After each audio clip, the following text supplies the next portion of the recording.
ಮುಂದಿನ ಪ್ರಸ್ತುತಿ ಅರ್ಜುನ್ ವರ್ಗದಿಂದ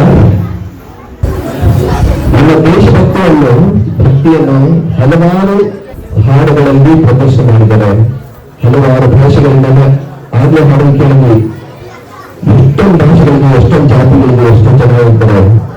ಪ್ರತಿ ಭಾಷೆಯಲ್ಲೂ ದೇಶಭಕ್ತಿಯು ಸಿಗ್ತಾ ಇದೆ. ಈಗ ಲಾವಣಿ ಮೂಲಕ ದೇಶಭಕ್ತವನ್ನು ಕೇಳೋಣ. ಅರ್ಜುನ್ ವರ್ಗದಿಂದ ಭಾರತ ಮಾತೆಯ ಕಥೆಯನ್ನು ಹಾಡುವೆ ಕೇಳಿರಿ ನಾಡಿನ ಜನರೆಲ್ಲ. ಭಾರತ ಮಾತೆಯ ಕಥೆಯನ್ನು ಹಾಡುವೆ ಕೇಳಿರಿ ನಾಡಿನ ಜನರೆಲ್ಲ. ಆಗಿರಿ ಜಯ ಜಯಕಾರ ಮನವಳಿಗೆ ಲೋಕದಿ ಜನರಿಗೆ ಇದರಿಲ್ಲ. ಓಯ್ ಲೋಕದಿ ಜನರಿಗೆ ಇದರಿಲ್ಲ. ಉತ್ತರಕ್ಕೆತ್ತರ ಹಿಮಗಿರಿ ಬೆಟ್ಟವು ಉಳಿದೆಡೆಗಿರುವುದು ಸಾಗರವು. ಉತ್ತರಕ್ಕೆತ್ತರ ಹಿಮಗಿರಿ ಬೆಟ್ಟವು ಉಳಿದೆಡೆಗಿರುವುದು ಸಾಗರವು. ದಕ್ಷಿಣ ಕುಶಿಲ ಕನ್ಯಾಕುಮಾರಿ ಭಾರತ ಮಾತೆಯ ಪಾದವದು. ಓಯ್ ಭಾರತ ಮಾತೆಯ ಪಾದವದು.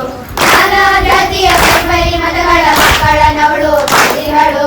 ನಾನಾ ಜಾತಿಯ ಪೈಪರಿ ಮತಗಳ ಮಕ್ಕಳನವಳು ಪ್ರತಿಹಳು.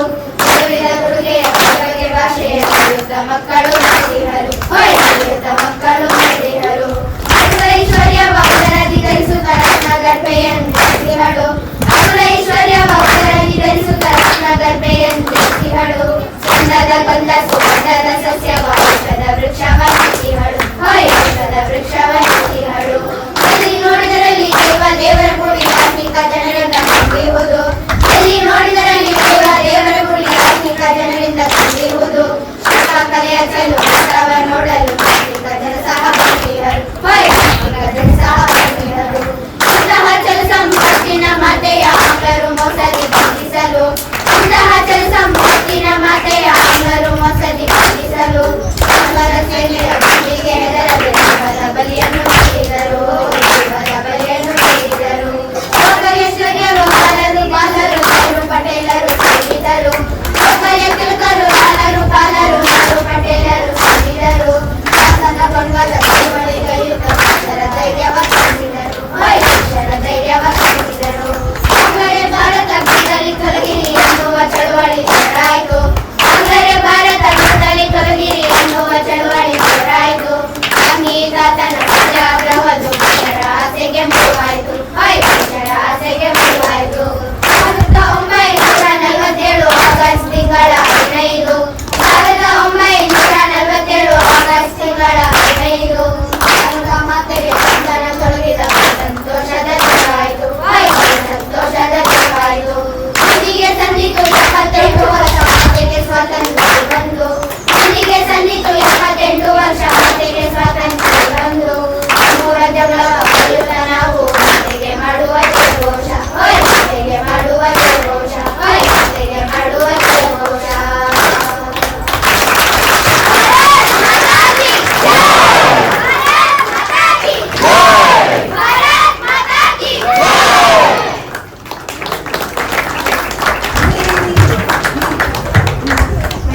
ಇದು ಒಂದು ದೇಶಭಕ್ತಿ ಲಾವಣಿ. ಎಷ್ಟು ಜನಕ್ಕೆ ಸಾಹಿತ್ಯ ಅರ್ಥವಾಯಿತು ಗೊತ್ತಿಲ್ಲ. ಇದರಲ್ಲಿ ನಮ್ಮ ಭಾರತ ದೇಶದ ಸಂಪತ್ತು, ಇಲ್ಲಿ ಯಾವ್ಯಾವ ಶಿಲ್ಪಕಲೆಗಳು ಹೇಗಿತ್ತು, ಎಷ್ಟು ಸಮೃದ್ಧವಾಗಿದ್ರು ನಮ್ಮ ಭಾರತ ಮಾತೆ. ಆಮೇಲೆ ನಮ್ಗೆ ಸ್ವಾತಂತ್ರ್ಯ ಹೇಗ್ ಬಂತು ಅದರ ಪೂರ್ತಿ ವಿವರ ಪೂರ್ತಿ ಈ ಲಾವಣಿಯಲ್ಲಿದೆ. ಹಿಂದೆ ಇವಾಗಿನ ತರ ಇಂಟರ್ನೆಟ್ ಇರ್ಲಿಲ್ಲ, ಗೂಗಲ್ ಸರ್ಚ್ ಇರ್ಲಿಲ್ಲ, ಯಾವ ಫೆಸಿಲಿಟೀಸ್ ಇಲ್ಲದೆ ಇದ್ದಾಗ ಒಂದು ವಿಷಯವನ್ನ ಭಾರತ ದೇಶದಲ್ಲಿ ಸ್ವಾತಂತ್ರ್ಯ ಬರುವಂತ ಒಂದು ಸಂದೇಶವನ್ನ ಒಂದು ಊರಿಂದ ಇನ್ನೊಂದು ಊರಿಗೆ ರವಾನೆ ಆಗ್ತಿದ್ದು ಲಾವಣಿಗಳ ಮೂಲಕ. ಸೊ ಲಾವಣಿಗಳು ತುಂಬಾ ಒಂದು ಪ್ರಮುಖವಾದ ಪಾತ್ರವನ್ನ ವಹಿಸಿದೆ ನಮ್ಗೆ ಸ್ವಾತಂತ್ರ್ಯ ಬರುವಲ್ಲಿ. ಇಲ್ಲಿ ನೋಡ್ಬೋದು ಕರ್ನಾಟಕದಲ್ಲಿ ನಾವು ತೊಡುವ ಬೇರೆ ಬೇರೆ ಉಡುಗೆಗಳನ್ನ ಮಕ್ಕಳು ಹುಟ್ಟಿದ್ದಾರೆ. ಕಚ್ಚೆ ಪಂಚೆ ಹಾಕಿದ್ದಾರೆ, ಕುರ್ತಾ ಪೈಜಾಮ ಹಾಕಿದ್ದಾರೆ. ಆಮೇಲೆ ನಮ್ಮ ನಾರ್ತ್ ಕರ್ನಾಟಕದ ತಲೆಗೆ ಒಂದು ಟೊಪ್ಪಿ, ಆಮೇಲೆ ಕುರ್ತಾ ಪೈಜಾಮ ಇದೆ, ಇಳಿಕಲ್ ಸೀರೆ ಇದೆ. ಹಾಲಂಗಿ ಜನಾಂಗದ ಹುಡುಗಿ ಅನನ್ಯ ಕೊಟ್ಟಿದ್ದಾರೆ. ಆಮೇಲೆ ದೇಶಭಕ್ತಿಗೆ ಹೆಸರುವಾಸಿ ಆಗಿರುವಂತ ಯಾವುದು ಜಿಲ್ಲೆ? ಕೊಡಗು. ಕೊಡಗು ಜಿಲ್ಲೆಯ ಕೊಡಗು ಅಂದ ತಕ್ಷಣ ಎಲ್ಲರಿಗೂ ಗೂಸ್ ಬಂಪ್ಸ್ ಬರುತ್ತೆ ಕರ್ನಾಟಕದಲ್ಲಿ. ಅದನ್ನ ನಮ್ಮ ಮಕ್ಕಳು ಕೊಟ್ಟಿದ್ದಾರೆ. ಕಚ್ಚೆ ಪಂಚೆ ಇದೆ, ಆಮೇಲೆ ಪಂಚೆ. ಇದಿಷ್ಟು ಕರ್ನಾಟಕದಲ್ಲಿ ನೋಡುವ ಬೇರೆ ಬೇರೆ ಉಡುಗೆಗಳು. ಧನ್ಯವಾದ.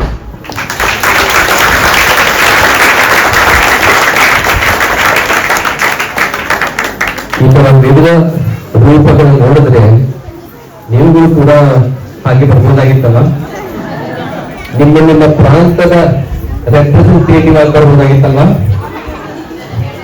ಕೆಲವರು ನಮ್ಮಲ್ಲಿ ಇಂಟರ್ನ್ಯಾಷನಲ್ ರೆಪ್ರೆಸೆಂಟೇಟಿವ್ ಆಗಿದ್ದೀವಿ.